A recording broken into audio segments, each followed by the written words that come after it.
श्रीमद्भागवतम कथारूप by his divine grace Abhay Charanaravinda Bhaktivedanta स्वामी श्रील बहुपाद जगद्गुरु श्रील बहुपाद की जय।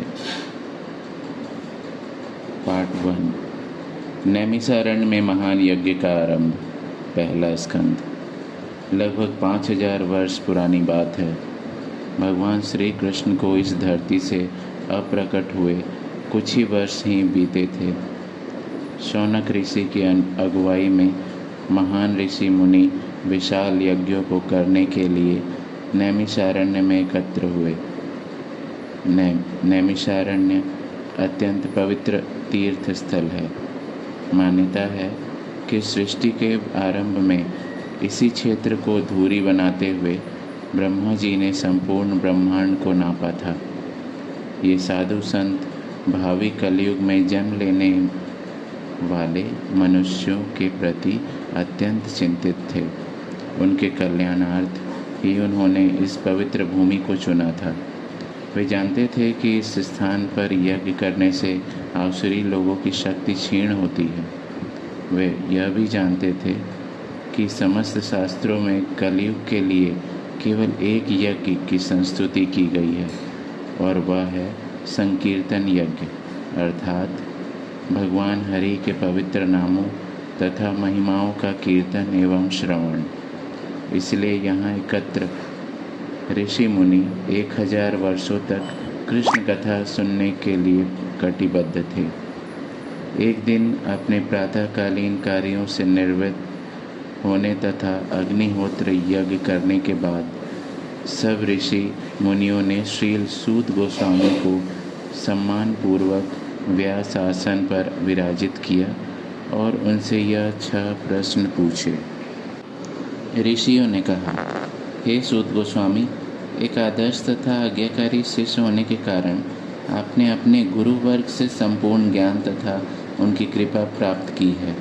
कृपया हमें बताइए कि आपके अनुसार किस कार्य में जन सामान्य का परम कल्याण है।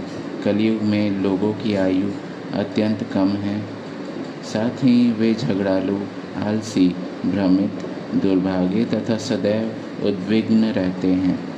भिन्न भिन्न शास्त्रों में उनके लिए भिन्न भिन्न कर्तव्यों का उल्लेख मिलता है।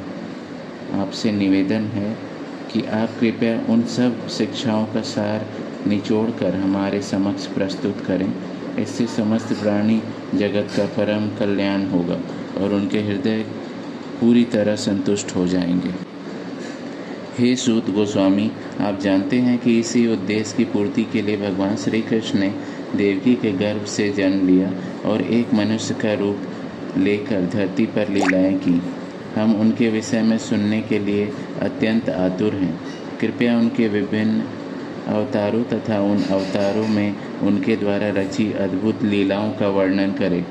केवल भगवान के नाम का उच्चारण करने से व्यक्ति जन्म मृत्यु के बंधन से मुक्त हो जाता है, चाहे वह नाम अनजाने में ही क्यों न लिया गया हो।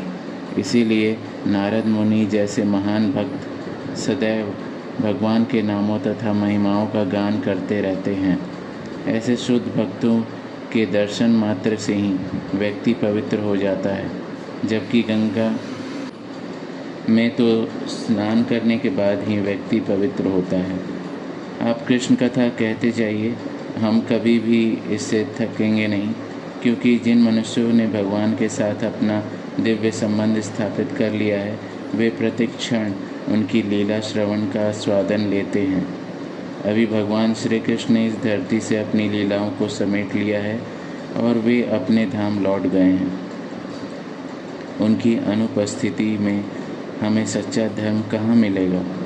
हम पूर्ववर्ती आचार्यों द्वारा प्रदान की गई इन सब शिक्षाओं को सुनने के लिए उत्सुक हैं, क्योंकि ऐसा श्रवण कीर्तन सदैव लाभकारी होता है।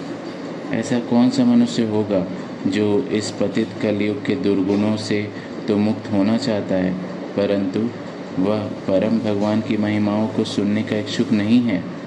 शौनक आदि ऋषियों से यह प्रश्न सुनकर श्रील सूत गोस्वामी ने सर्वप्रथम अपने गुरु महाराज श्रील शुकदेव गोस्वामी के चरण कमलों में प्रणाम किया। तत्पश्चात उन्होंने कहा, हे ऋषिगणों, आपके प्रश्न अत्यंत प्रशंसनीय हैं और चूँकि वे भगवान श्री कृष्ण से संबंधित हैं, उनमें संपूर्ण जगत का कल्याण निहित है। भगवान श्री कृष्ण की दिव्य प्रेममयी सेवा करना यही समस्त मानव जाति का धर्म अथवा सर्वोच्च कर्तव्य है। परंतु ऐसी भक्ति बिना किसी भौतिक इच्छा के होनी चाहिए और निर्बाध होनी चाहिए। इस प्रकार की सेवा ही आत्मा को पूर्ण संतुष्टि प्रदान कर सकती है। भक्ति योग में किए गए कार्य स्वयं में पूर्ण होते हैं।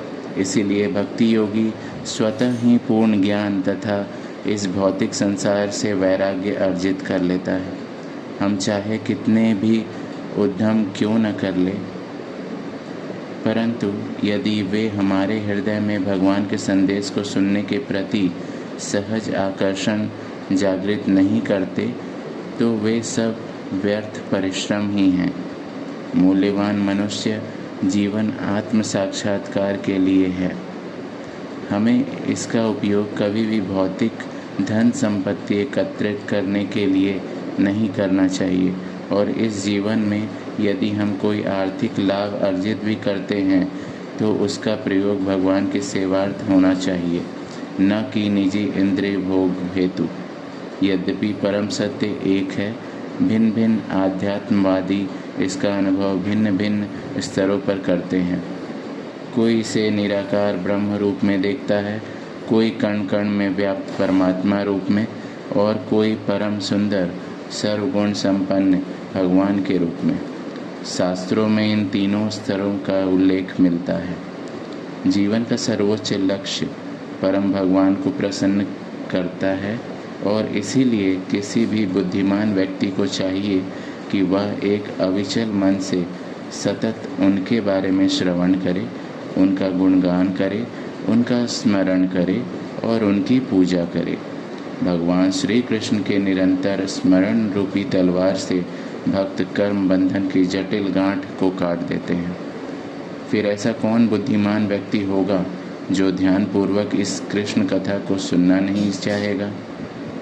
शुद्ध भक्तों की सेवा करने से व्यक्ति के हृदय में श्री कृष्ण के विषय में सुनने की उत्कंठा जन्म लेती है, और जब वह गंभीरता पूर्वक श्रवण करने लगता है तो उसके हृदय में विराजमान परमात्मा उसकी समस्त भौतिक वासनाओं को धो डालते हैं।